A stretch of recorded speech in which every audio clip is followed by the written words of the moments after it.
Good morning, dear students. Welcome to this online lecture. I am Mr. Rahul Pawar. In today's lecture, we are going to study the second example on the topic underwriting of shares. In the previous lecture, we studied the first example in which we calculated the unmarked applications. After that, we calculate the net liability of the underwriters, and at the end of previous example we studied the journal entries in the books of the company. पाठीमागच्या लेक्चरमध्ये आपण underwriting of shares या टॉपिकचं पहिले example पाहिलेलं आहे की त्यामध्ये सुरुवातीला आपण अनमार्क्ड ॲप्लिकेशन्स कशा पद्धतीने कॅल्क्युलेट केले जातात, त्याचप्रमाणे अंडररायटर्सची नेट लायबिलिटी कशी कॅल्क्युलेट केली जाते आणि कंपनीच्या बुक्समध्ये जर्नल एंट्रीज कशा केल्या जातात याचा आपण पहिले एक्झाम्पल हे पाठीमागच्या लेक्चरमध्ये पाहिलेलं आहे. Now in this particular lecture we are going to study the example number 2 on the underwriting of shares. आजच्या लेक्चरमध्ये आपण अंडररायटिंग ऑफ शेअर्स या टॉपिकचं सेकंड एक्झाम्पल पाहणार आहोत. या एक्झाम्पलमध्ये देखील in this example also we have to find out the number of unmarked applications. After that we have to find out the net liability of the underwriters and we have to give the journal entries in the books of the company. जसं पाठीमागच्या एक्झाम्पलमध्ये आपल्याला सुरुवातीला unmarked applications calculate करायचे होते, त्यानंतर आपल्याला net liability अंडररायटरची net liability find out करायची होती आणि जर्नल एंट्रीज करायच्या होत्या. सेम त्याप्रमाणे या एक्झाम्पलमध्ये देखील आपल्याला हे सर्व ह्या एक्झाम्पलमध्ये आपण पाहणार आहोत. Okay, so let start with this example. This is example number 2. Read the example carefully. PQR Limited issued a prospectus inviting applications for 10,000 shares of ₹100 each. Okay, this is the first sentence of this example, and in this particular sentence it is mentioned that the name of the company is PQR Limited and this company has issued a prospectus for inviting applications for 10,000 shares of ₹100 each.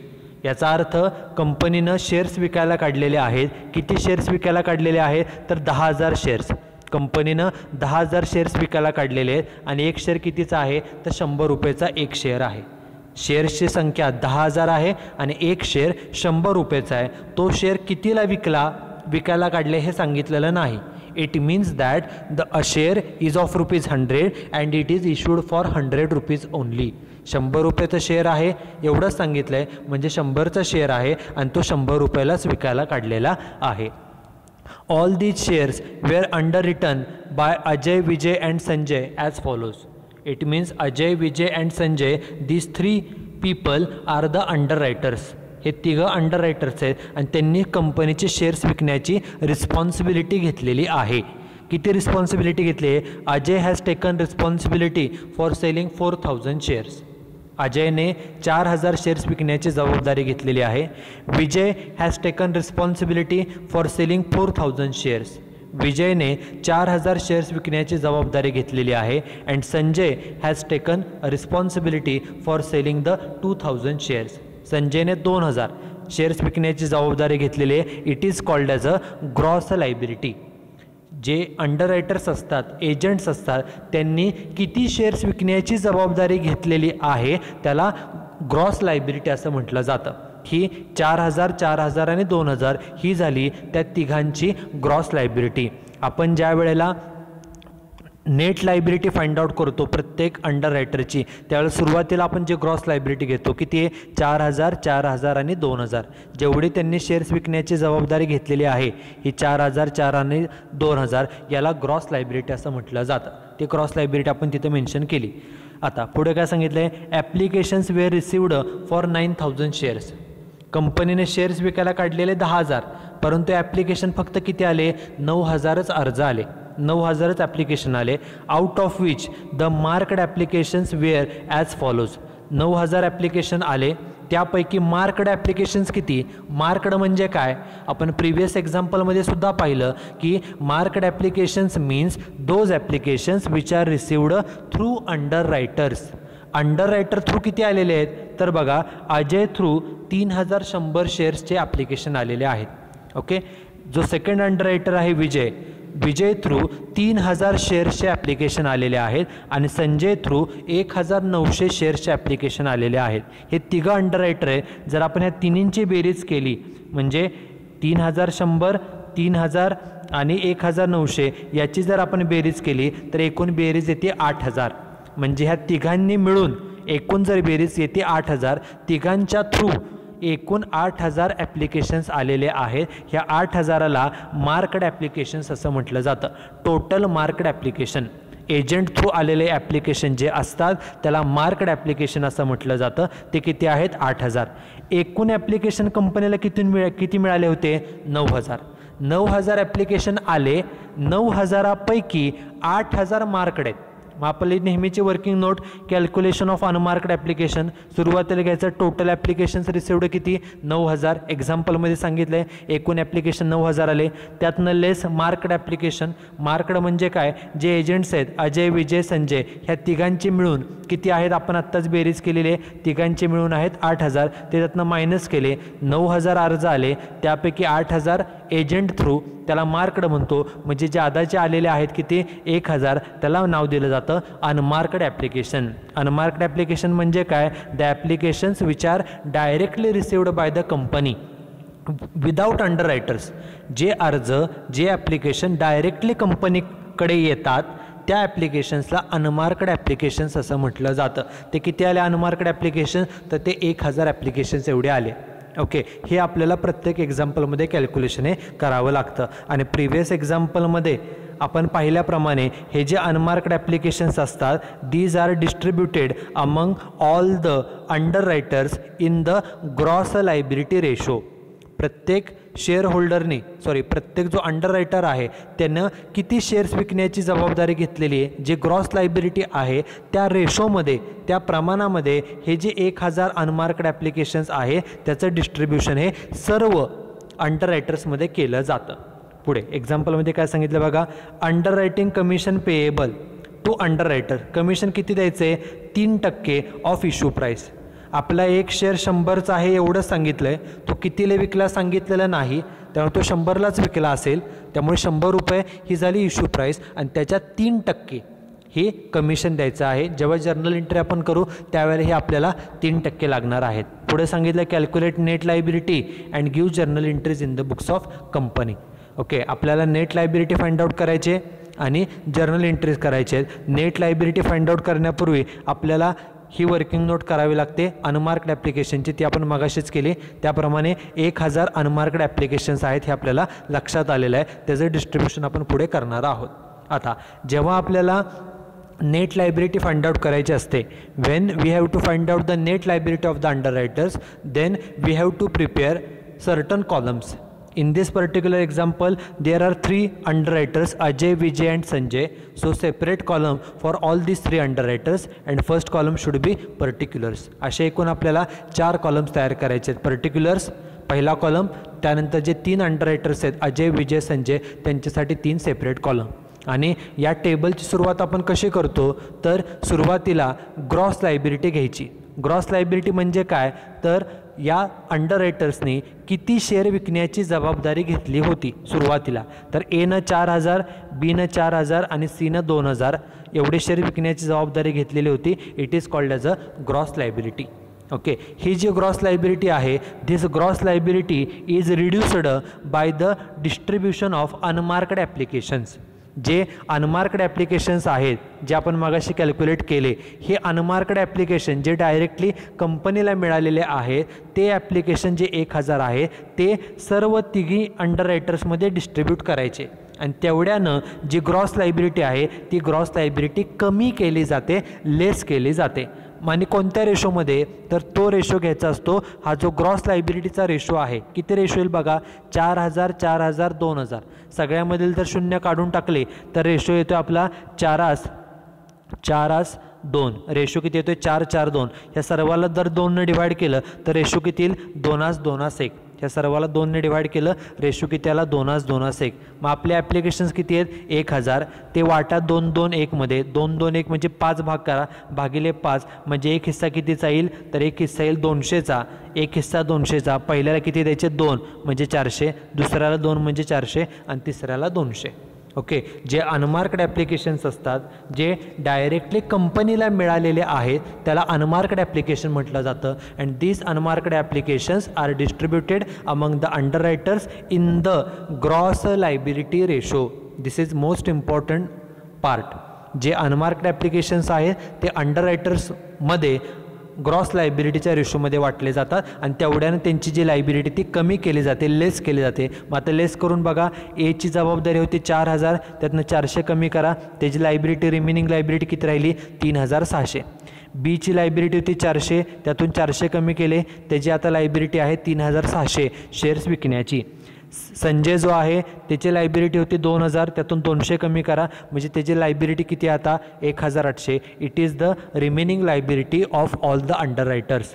म्हणजे अजयने 3,600 shares विकण्याची जबाबदारी आहे, विजयने 3,600 आणि संजयने 1,800 shares विकण्याची जबाबदारी त्यांची आहे. एवढे शेअर्स विकण्याची ही त्यांची रिस्पॉन्सिबिलिटी आहे. आता ही जी त्यांची रिमेनिंग लायबिलिटी आहे याचं कंपॅरिझन करायचं, त्यांच्या थ्रू ॲक्च्युअली ॲप्लिकेशन किती आले. जबाबदारी अजयची किती होती 3,600 शेअर्स विकण्याची, पण त्याच्या थ्रू किती ॲप्लिकेशन आले बघा, अजय थ्रू ॲप्लिकेशन आले 3,100. मग बघा त्याच्या थ्रू ॲप्लिकेशन किती आले 3,100. मग सांगा आता त्याची जबाबदारी होती 3,600ची, 3,600 शेअर्स विकण्याची जबाबदारी होती, पण ॲप्लिकेशन किती आले फक्त त्याच्याकडून 3,100. 3,600 शेअर्स विकण्याची जबाबदारी होती आणि त्याला फक्त शेअर्स किती विकता आले 3,100, म्हणजे कमी विकले. कितीने कमी विकले 500. मग 500 हे झालं सरप्लस का डेफिशिट, कमी आहे म्हणून त्याला म्हटलं डेफिशिट. त्याला नाव द्यायचं सरप्लस ऑब्लिक डेफिशिट. हा डेफिशिट आहे. जो दुसरा अंडररायटर आहे विजय, त्याची रिमेनिंग लायबिलिटी किती आहे 3,600. त्यानं सुद्धा 3,600 शेअर्स विकण्याची जबाबदारी आहे. त्याला ॲप्लिकेशन किती आले त्याच्या थ्रू ॲप्लिकेशन्स आले 3,000. म्हणजे ॲक्च्युअल ॲप्लिकेशन लिहिलं 3,000. मग 3,600 विकण्याची 3,600 शेअर्स विकण्याची जबाबदारी होती, त्याला शेअर्स फक्त विकता आले 3,000, म्हणजे 600 कमी विकता आले. मग हा सरप्लस का डेफिशिट, कमी आहे म्हणजे तो डेफिशिट, म्हणून त्याला कंसामध्ये डी असं म्हटलं. हा झाला दुसरा. आणि तिसरा जो आहे संजय, त्याची रिमेनिंग लायबिलिटी किती आहे 1,800. त्याने 1,800 शेअर्स विकण्याची जबाबदारी आहे. त्याने शेअर्स त्याच्या थ्रू किती आले तर 1,900. 1,900 ॲक्च्युअल ॲप्लिकेशन्स आले. मग बघा त्याची जबाबदारी 100चीच होती, 1,800ची होती, पण त्याने 1,900 ॲप्लिकेशन त्याच्या थ्रू आले, म्हणजे त्याच्या थ्रू जादा ॲप्लिकेशन्स किती आले 100. जादा म्हणजे सरप्लस, म्हणून कंसामध्ये त्याला नाव दिलं एस फॉर सरप्लस. म्हणजे या देखील एक्झाम्पलमध्ये जे पहिले 2 अंडररायटर्स आहेत त्याला डेफिशिट आहे आणि जो शेवटचा अंडररायटर आहे संजय त्याला सरप्लस आहे. मग आता पुढची स्टेप काय, ज्याचा सरप्लस असतो, कोणाचा सरप्लस आहे संजयचा, त्याला सरप्लस का आला, कारण त्यानं जेवढी रिस्पॉन्सिबिलिटी घेतली होती शेअर्स विकण्याची त्याच्यापेक्षा त्यानं जादा शेअर्स विकले, 100 शेअर जादा विकले, म्हणजे हा झाला त्याचा सरप्लस. हा जो सरप्लस आहे कुणाचा सरप्लस संजयचा, तो डिस्ट्रीब्यूट करायचा कुणामध्ये तर ज्यांना डेफिशिट आलेला आहे. कुणाकुणाला डेफिशिट आहे अजय आणि विजय, ह्या दोघांमध्ये तो वाटायचा. आणि वाटायचं म्हणजे तेवढ्यानं त्या बाकीच्यांची जबाबदारी कमी करायची, म्हणून less distribution of surplus of Sanjay. संजयचा सरप्लस वाटला टू अजय अँड विजय. कोणत्या रेशोमध्ये, ह्या पहिल्या दोघांचा रेशो किती आहे बघा, तिघांचा रेशो 2:1 आहे. म्हणजे पहिल्या दोघांचा काय, दोघांचा आहे 2:2, म्हणून 2:2 म्हणजे इक्वल. म्हणून हे जे 100चा सरप्लस आहे तो ज्याचा सरप्लस आहे त्याच्याकडून काढून घ्या, म्हणून -100 केले आणि ह्या दोघांमध्ये वाटा 2:2 ह्या रेशोमध्ये, म्हणजे इक्वली, म्हणून 50 आणि 50. ओके, दोघांमध्ये तो वाटला 2:2 म्हणजे इक्वल, म्हणून 50-50नं शेअर्स वाटून त्यांना दिले आणि तेवढ्यानं त्यांचे जे काय डेफिशिट आहे, तूट आहे, ते तेवढ्यानं कमी करायचे, लेस करायचे. ज्याचा सरप्लस असतो त्याच्याकडून तो सरप्लस काढून घ्यायचा, म्हणून त्याच्याकडून ते मायनस करायचं आणि बाकीच्यांना ते वाटायचं, ज्यांना डेफिशिट आहे त्यांना. ते वाटल्यानंतर मग आता बघा कॅल्क्युलेशन, जो अजय आहे अजयचा डेफिशिट होता 500 शेअर्स त्याने कमी विकले होते, त्यापैकी 50नं सरप्लस मिळाला संजयचा, त्यामुळे 500 डेफिशिटपैकी 50 भरून निघाले, राहिले किती 450. ओके, तसंच विजयचा बघा, त्याचा डेफिशिट होता 600, त्याने 600 शेअर्स कमी विकले होते, त्यामधून हा जो सरप्लस मिळाला आहे त्याला 50चा संजयकडून मिळालेला, तेवढ्यानं कमी करा, 600तून 50 गेले, राहिले किती 550. आणि जो शेवटचा संजय आहे त्यानं स्वतःचे सर्व शेअर्स तर विकले होतेच, जादा शेअर विकले होते, त्याचा सरप्लस होता 100, 100मधून 100 गेले, त्यामुळे वजाबाकी किती राहिली 0. आता ह्या जी वजाबाकी आलेली आहे त्याला नेट लायबिलिटी असं म्हटलं जातं. नेट लायबिलिटी म्हणजे काय, जो पहिला अंडररायटर आहे अजयची नेट लायबिलिटी आहे 450. म्हणजे अजयनं जेवढे शेअर्स विकण्यासाठी घेतलेले होते त्यामधून 450 शेअर्स अजून शिल्लक आहेत. आणि अंडररायटिंग कॉन्ट्रॅक्टचा नियम आहे की if the underwriter is unable to sell all the shares then these remaining shares has to be purchased by the underwriter. राहिलेले शेअर्स जर सर्व शेअर त्या अंडररायटरला विकता आले नाहीत तर उरलेले सर्व शेअर अंडररायटरनं स्वतः खरेदी करायचे असतात. आपल्या या एक्झाम्पलमध्ये अजयची लायबिलिटी 450 शेअर्सची आहे. म्हणजे अजयने 450 शेअर्स कंपनीचे खरेदी केले पाहिजेत. त्याला सर्व शेअर्स विकता आले नाहीत, 450 शेअर्स शिल्लक राहिले, त्यामुळे हे 450 शेअर्स अजयने खरेदी केले पाहिजेत. तसंच विजयची लायबिलिटी आली 550 शेअर. विजयला 550 शेअर्स सगळे शेअर्स विकता आले नाहीत, 550 शेअर्स अजून राहिलेले आहेत. हे 550 शेअर्स स्वतः त्या विजयने कंपनीकडून खरेदी केले पाहिजेत. त्याला नेट लायबिलिटी असं म्हटलं जातं. आणि जो शेवटचा अंडररायटर आहे संजय, त्यानं सर्व शेअर्स विकले, त्याची नेट लायबिलिटी ही नील आहे. म्हणजे त्यानं कुठल्याही कंपनीचे शेअर्स खरेदी करण्याची आवश्यकता नाही. त्याने जेवढी जबाबदारी घेतली होती तेवढे सर्व शेअर्स त्याने विकलेले आहेत, तेव्हा त्याची आता लायबिलिटी जबाबदारी कोणतीही नाही. फक्त जबाबदारी कुणाची आहे, अजय आणि विजयची. ह्या दोघांनी कंपनीचे एवढे शेअर्स खरेदी केले पाहिजेत. ही आपण नेट लायबिलिटी फाइंड आउट केली. आता आपल्याला कंपनीच्या बुक्समध्ये जर्नल एंट्री करायच्या आहेत. कंपनीचं नाव काय आहे तर PQR लिमिटेड, म्हणून हेडिंग द्यायचं in the books of PQR limited journal entries. When we prepare journal entries, when we have to give the journal entries, we have to draw 5 columns. First column is date, second is particular, LF, debit amount and credit amount. हे आपण नेहमीप्रमाणे हा format आहे त्याप्रमाणे आपण journal एंट्रीचा format draw करतो. आता ज्या जर्नल एंट्रीज आहेत त्यामध्ये एकूण 3 प्रकारच्या फक्त एंट्रीज करायच्या असतात.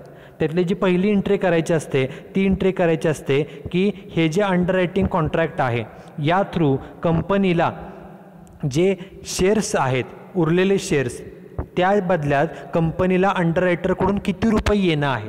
जर आपण हे जे पहिलं टेबल आहे ते जर केअरफुली पाहिलं, जो पहिला अंडररायटर आहे अजयने 450 शेअर्स खरेदी केले पाहिजेत, बरोबर, कारण त्याला सर्व शेअर्स विकता आले नाहीत, 450 शेअर्स शिल्लक राहिले. तसंच विजयला 550 शेअर्स ह्या विजयने खरेदी करायचे आहेत.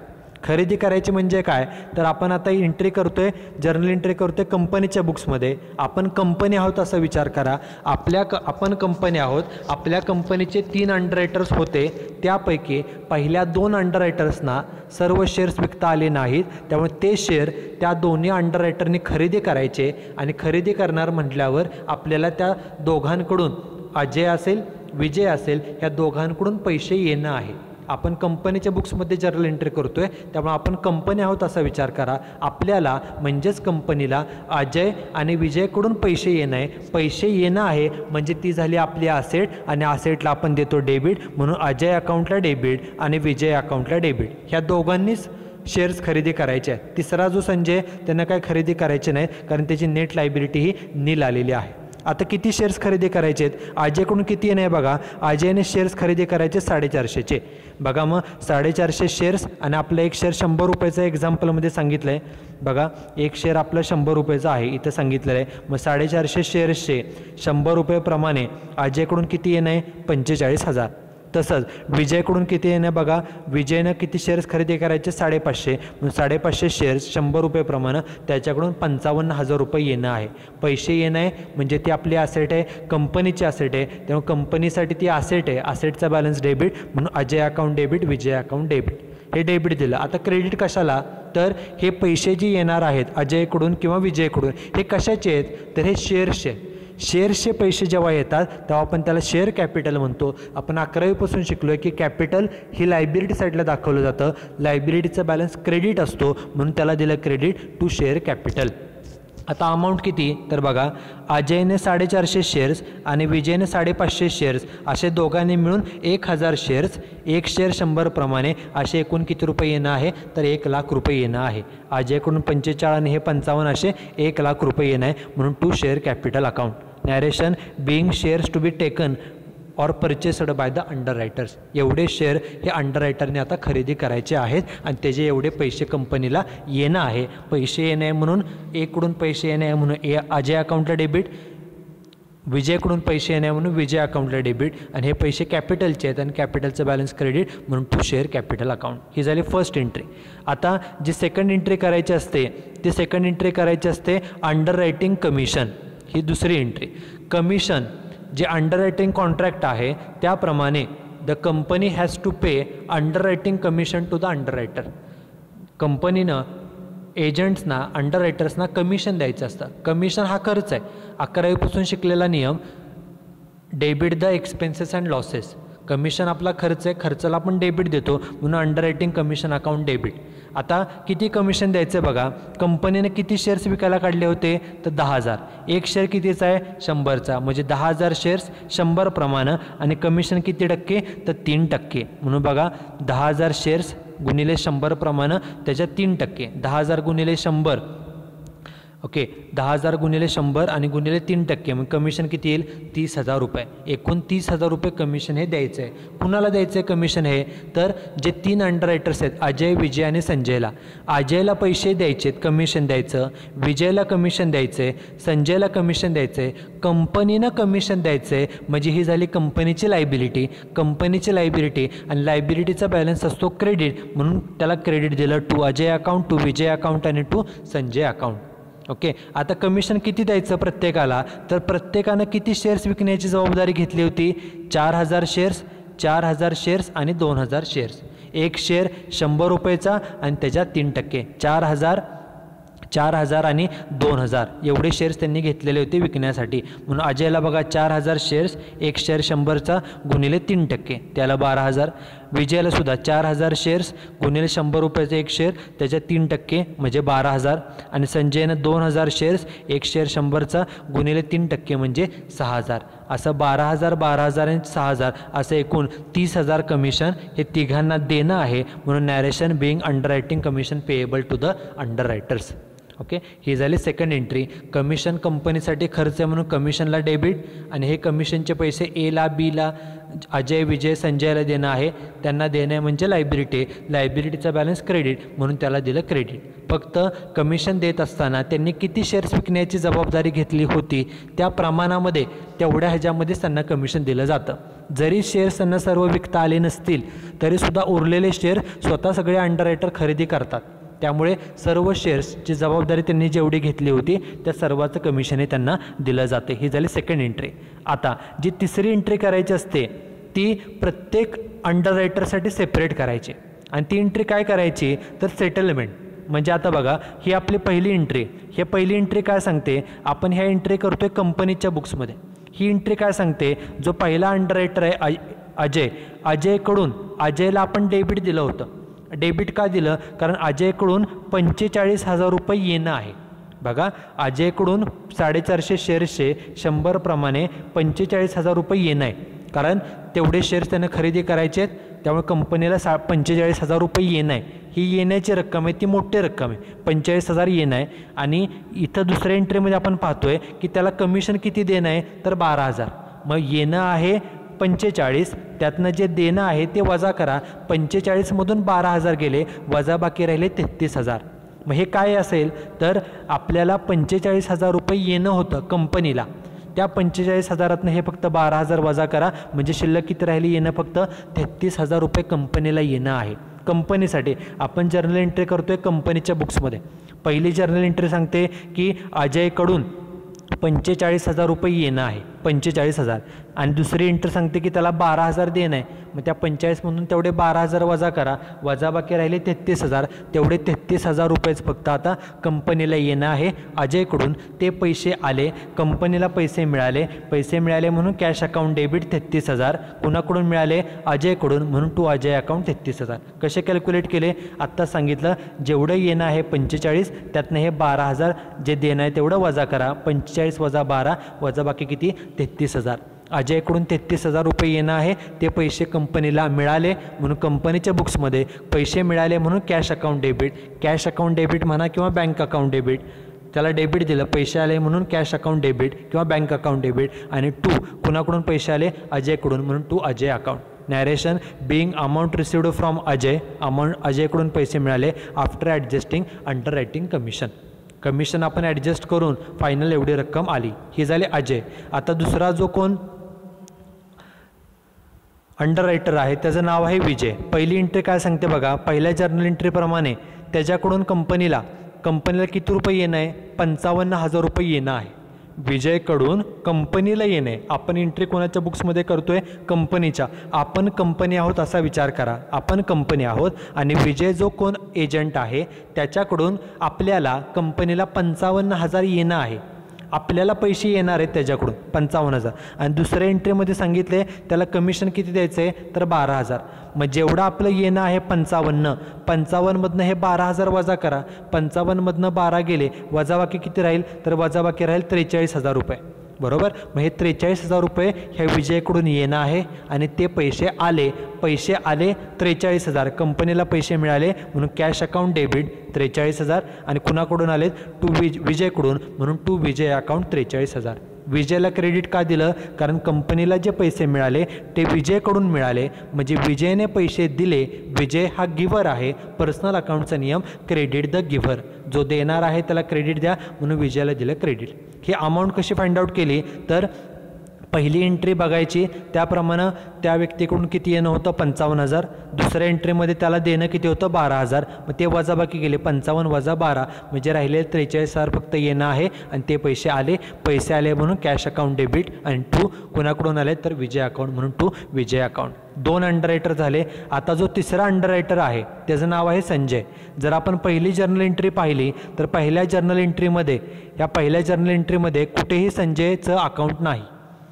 दुसऱ्या एंट्रीमध्ये संजयला एकच ठिकाणी दिसतंय, संजयला कमिशन किती रुपये द्यायचं आहे, तर 6,000 रुपये कमिशन त्याला द्यायचं आहे. ही एकाच ठिकाणी फक्त संजय आलेला आहे.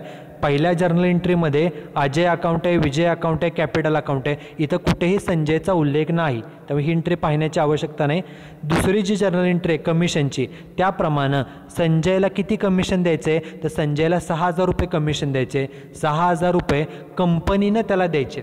आपण जर्नल एंट्री कोणाच्या पुस्तकात करतोय, आपण कंपनीच्या बुक्समध्ये एंट्री करतोय. आपण कंपनी आहोत असा विचार करा. आपण संजयला 6,000 रुपये द्यायचे आहेत कमिशनचे. मग आता ते 6,000 संजयला देऊन टाका. संजयला पैसे दिले, मग जर्नल एंट्री काय होईल, संजयला पैसे दिले म्हणून संजय अकाउंट डेबिट. संजयला पैसे दिले, त्याला पैसे मिळाले म्हणून संजय अकाउंट डेबिट 6,000. आणि कंपनीनं पैसे दिले, आपल्याकडे कंपनीचे पैसे गेले म्हणून 2 कॅश अकाउंट किती रुपये, 6,000 रुपये. ओके. हे पैसे कशाचे त्याला दिले आपण, अंडर रायटिंग कमिशनचे, म्हणून being underwriting commission paid to Sanjay. संजयला आपण पैसे पेड केले. ह्या संजयची जर्नल एंट्री करताना इथं ब्रॅकेटमध्ये काही प्लस मायनस करावं लागलं नाही. ते प्लस मायनस फक्त ह्या पहिल्या 2 अंडर रायटर्सनाच करावं लागलं, कारण की ज्या अंडर रायटर्सना काही कंपनीचे शेअर्स खरेदी करावे लागतात त्यांच्याच जर्नल एंट्रीमधून ही अमाऊंट ॲडजस्ट करावी लागते. जो तिसरा आपला अंडर रायटर आहे संजय, त्यानं त्याचे सर्व शेअर्स, जेवढी त्याची जबाबदारी होती तेवढे सर्व शेअर्स विकलेले आहेत. त्यामुळे त्यांना कोणतेही आता शेअर्स कंपनीची घेण्याची आवश्यकता नाही. त्यामुळे त्याला फक्त त्याच्या नावाचं जे काय कमिशन आहे 6,000 रुपये ते फक्त त्याला पेड करायचे. कंपनीनं पैसे पेड केले संजयला, म्हणजे संजयला पैसे मिळाले. संजयला पैसे मिळाले म्हणजे संजय रिसिव्हर. पर्सनल अकाउंटचा नियम डेबिट द रिसिव्हर, म्हणून संजयला दिलं डेबिट. संजय रिसिव्हर आहे म्हणून संजय अकाउंट डेबिट. आणि पैसे गेले म्हणून 2 cash account. Narration being commission paid to Sanjay. Okay, so these are the 3 type of entries which we have to make in the books of the company. Okay, this is example number 2 on the topic underwriting of shares. In this particular example we studied first point, calculation of unmarked application. Second point, we studied calculation of net liability of underwriters. And third point, that is journal entries in the books of the company. Okay, so that's it with this particular lecture. You should write down this example and solution in your notebook. In the next lecture we will see another example on this particular topic. Okay, thank you very much.